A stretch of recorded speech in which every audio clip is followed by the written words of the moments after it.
именно подписали меморандум?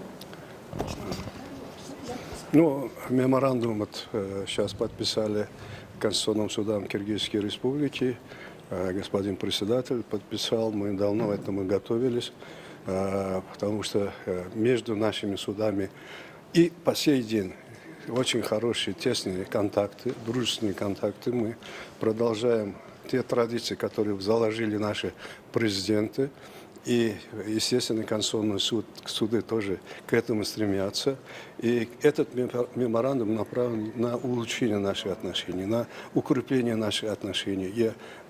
Я думаю, это будет играть существенную роль в развитии конституционного судопроизводства, верховенства закона, верховенства Конституции нашего государства. Спасибо за внимание. Спасибо. А ваше мнение, пожалуйста, уже один маленький вопрос. Каким опытом может обменяться Кыргызстан с Узбекистаном? Вот именно в Конституционного судопроизводства. Ну, сейчас вы, наверное, доклад председателя Конституционного суда Киргизии слушали.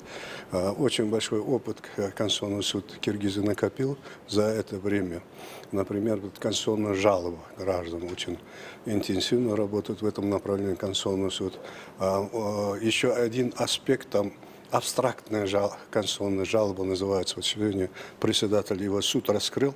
Это даже человек, если самому это еще не случилось с этим человеком, но он считает, что это конституционная норма закона или законодательного акта нарушает Конституцию и его права, и человек, он может обратиться прямую в Конституционный суд.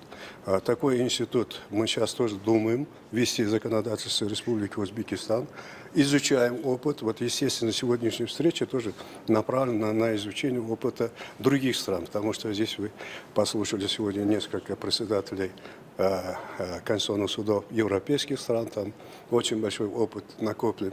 И мы стремимся принять у них самые положительные моменты и их воспроизвести или воплотить в наше законодательство, во-первых, а потом на практику Конституционного суда наших республик.